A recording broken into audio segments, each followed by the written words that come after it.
while we are beginning Chaucer, since you have the Wife of Bath's Tale, which is a part of the famous Canterbury Tales, it's better that we start off with a bit of social history and a bit to understand why Chaucer, of all persons, wrote a collection of stories, oblique poems, which deal totally not totally, but mostly with the life of his times, not about some monster or a miracle or a god or a goddess or some travel, that is travel, travel into a hidden land, but about the society of his time.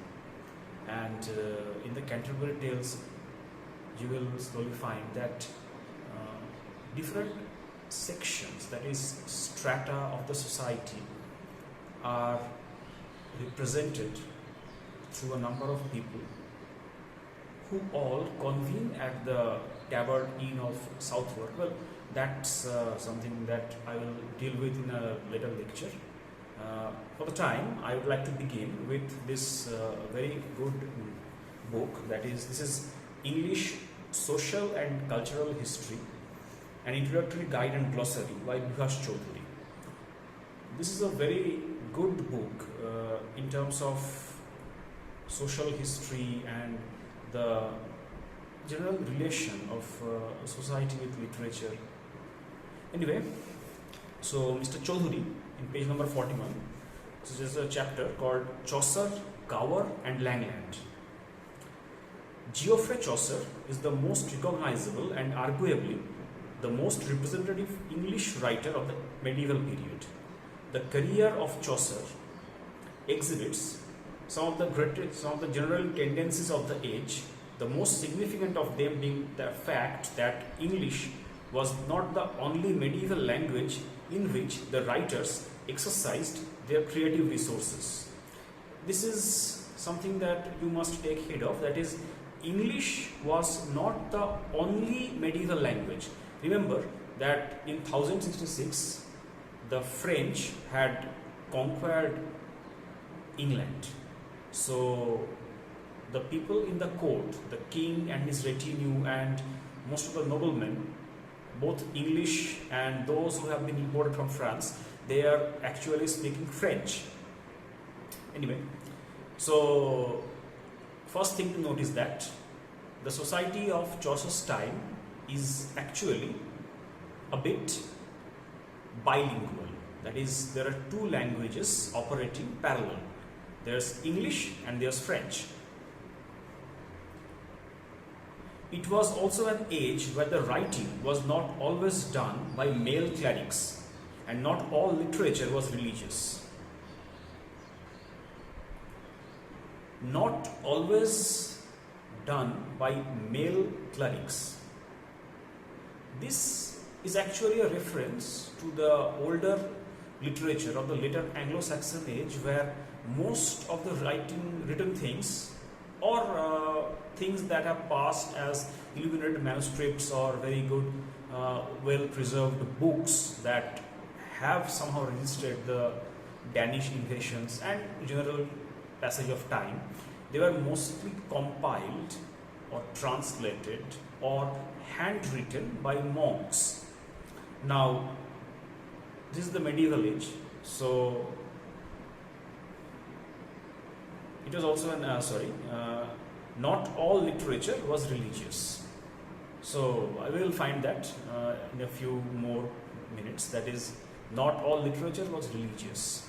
It's simple, because whenever we think of the ecclesiastic poetry of the Anglo-Saxon age, we find that it's just ecclesiastic. It's mostly translations, interpretations, or retelling of the stories from Bible. Chaucer and Chaucer's age is not walking that path.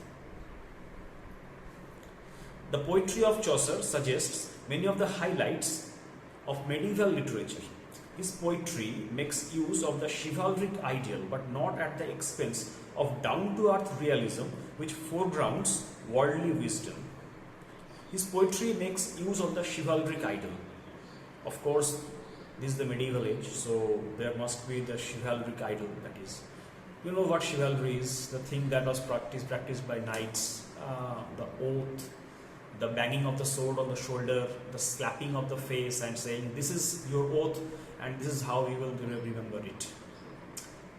It was all very idealized, and it was all a bit of idolization. That is, the knight or the upper class or the hierarchical superstructure, that is, they were idolized and their actions and their words were idealized. Now, when we are thinking about Chaucer or reading Chaucer, we will see that this idolization or the idealization of the thing is actually changing. Why? Because Chaucer was mostly a people's poet. Of course, he wrote the Parliament of the Fowls and Troilus and Cressida, Latin, something taken from the French.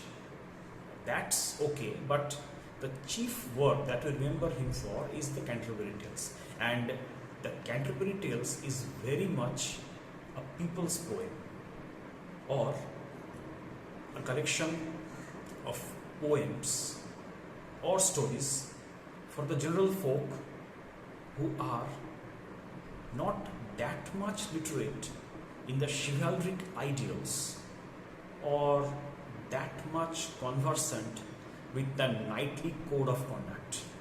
Remember that it's medieval age, the social and economic structure is feudal, what in Bengali we called Shamanto Tantra. Now, in a feudal system, the upper echelon of the knights, that's the highest strata of a pyramidal structure in which the top is occupied by the monarchy, and in the parallel line the other side is occupied by the ecclesiastical personage.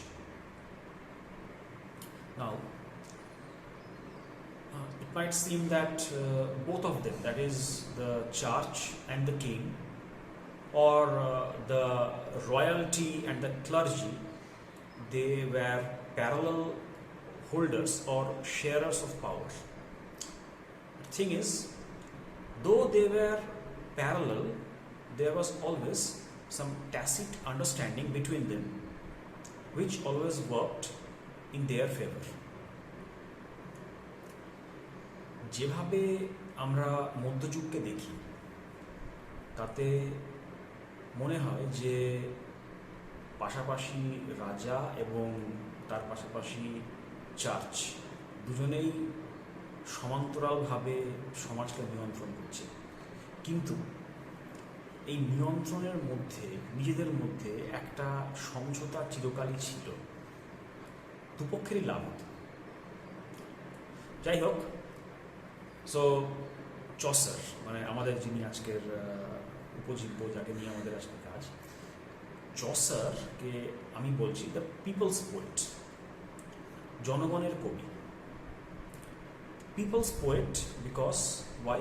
Because his greatest work celebrates life, not the life of a king or a great clergyman or a knight, but the life around him, the life that went on in the markets, in the church, in the town square, even the tidbits of life that went on inside private houses.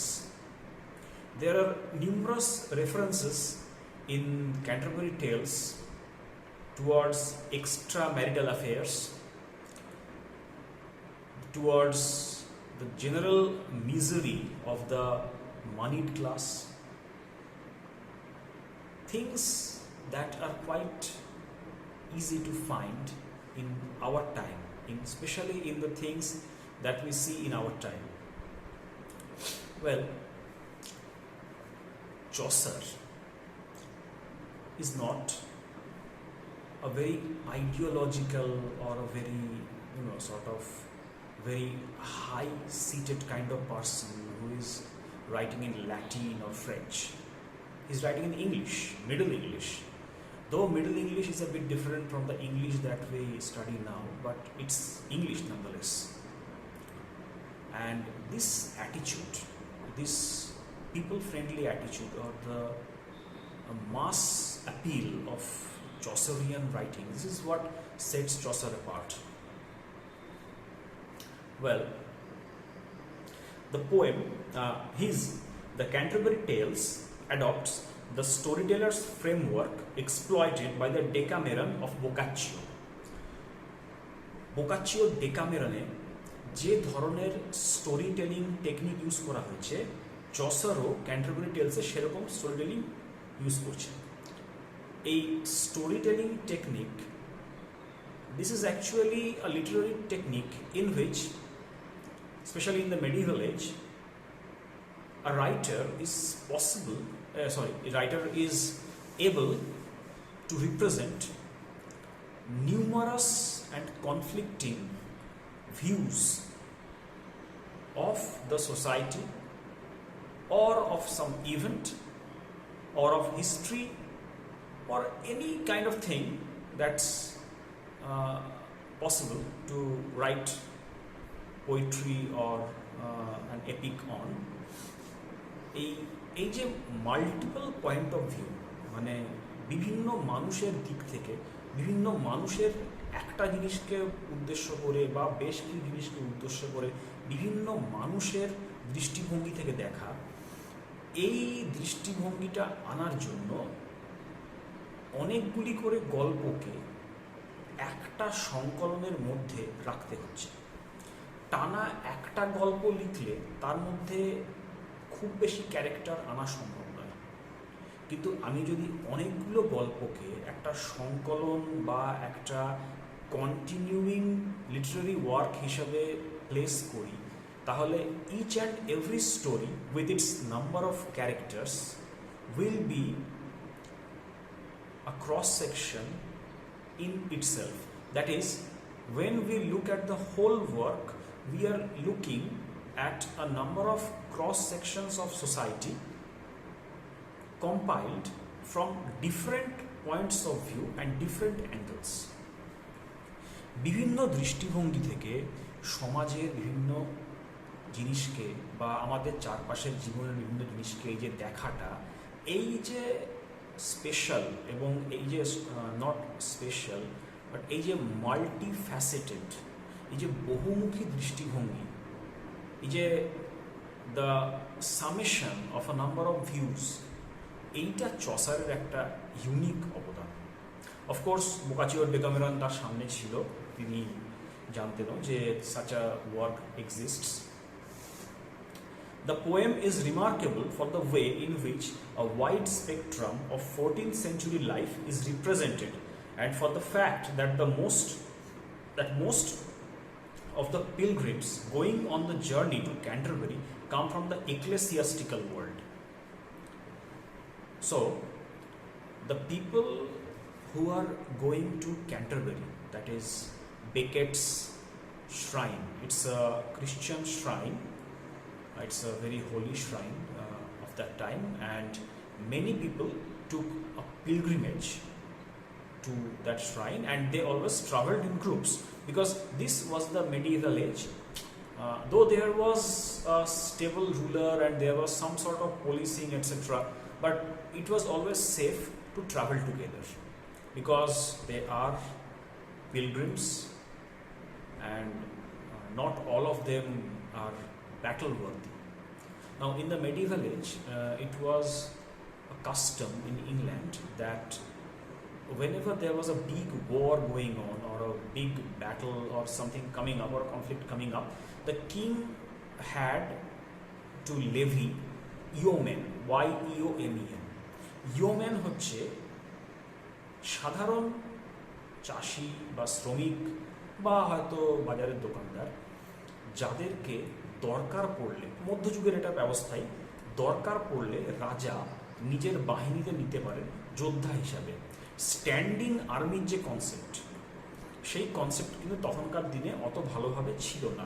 There was no standing army, no, I am sorry, it's not no, but there was no hard and fast standing army at that time. Standing army means an army which does only the fighting. Sorry, শুধুমাত্র যুদ্ধ করার জন্য একটা বাহিনীকে পোষানো, এই ব্যাপারটা তখনকার দিনে ছিল না। মধ্যযুগ নাইটরা লিড করত এবং তার পেছন পেছন আমাদের যাকে বলা হয় পার্ট টাইম সৈনিক, যারা the people who have been levied, that is the people who are the yeomen or the provincial constabulary, they are coming to fight. So not everyone was battle worthy. That means the people who are going to the pilgrimage, they are pilgrims, not always battle worthy people, that is the people who can fight if they are attacked by robbers or whatever. So in those days, the travel in the English countryside, it was not that much unsafe, but even then people stuck together. That is, whenever they are going on a long journey, it was a number of people going together. That is. Anyway, now the people who are going to pilgrimage at Canterbury, it's quite obvious that a large number of them are from the ecclesiastical, that is the people from the church. There are friars, manciples, reeves, the people who are from the church or related to the church. There is the pardoner's tale in itself, the friar's tale in Canterbury Tales. This must be explained in this way, that in those days the church was quite a lucrative form of occupation or a job. See, it's not without any reason that Martin Luther, Giordano Bruno, Jan Hus, they revolted against the Catholic Church. The Protestant movement was born out of the very fact that church as a whole had become very, very corrupt. So it's quite obvious that when a church is employing within quotes so many people to work for it, it's bound to be some problems. It's bound to be some sort of a problem which will come around while these people deal with the people who depend on the church. You've always heard of the story that there are instances in medieval ecclesiastry of buying one's sins. That is,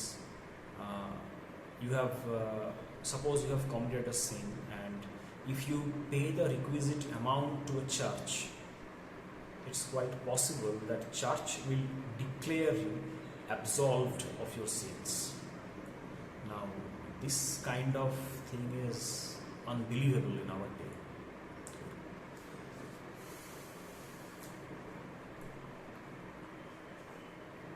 In the 14th century and even earlier, faith played a major role in determining the direction of human life. The poem is also an example of the use of irony and satire to undercut most of the pretensions and preoccupations that are associated with the characters. This is another very important point, that is, this poem, of course, the Canterbury Tales, the usage of irony and satire to undercut most of the pretensions and preoccupations. Now, pretension is a very strong word. Pretension means you are pretending. That means you are wearing a mask. That is, you are not what you are. Now, whenever a poet is attacking a pretension the reader or suppose the poem is being orated, the listener, the person who is listening to it, they actually feel some sort of satisfaction on seeing that the people of their daily life or a person much higher is not actually what he or she pretends to be. Chaucer took this very well, and he has used this to very good effect.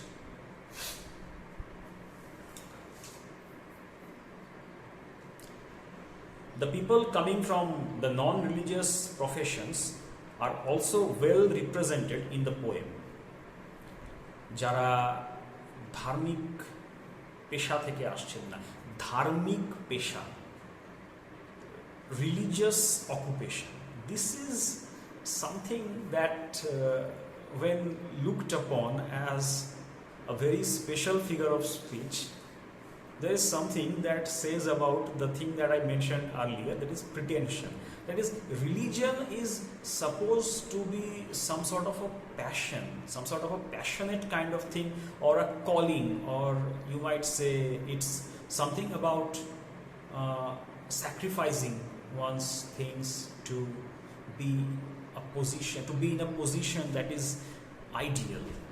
Now, religious occupation, ecclesiastical profession and non-ecclesiastical profession, ধর্ম ঘটিত পেশা এবং secular ধর্ম নিরপেক্ষ বা ধর্ম ছাড়া পেশা।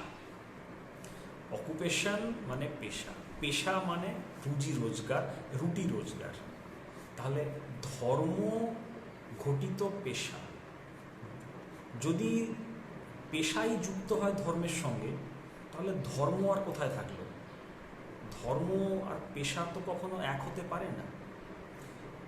কিন্তু Chaucer is very unrelenting regarding this. Chaucer পরিষ্কার অ্যাটাক করছে এই প্রিটেনশনটাকে।